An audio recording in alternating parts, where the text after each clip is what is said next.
Hey everyone, welcome back to the channel.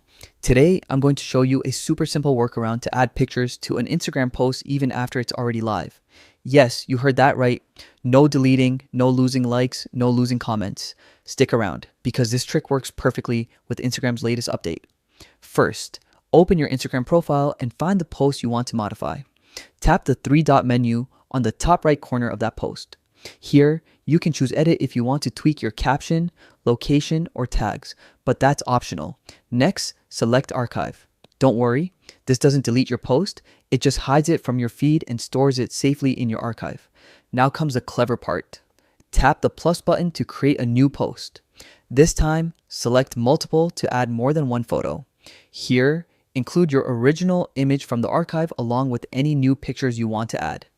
Once you've arranged your images, tap next, adjust your caption if needed, and then hit share. Voila!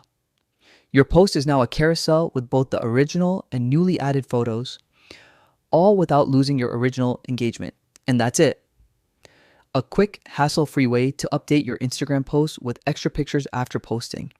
If you found this trick useful, make sure to hit that like button, subscribe, and ring the bell so you never miss another Instagram hack. Thanks for watching, and I'll see you in the next video.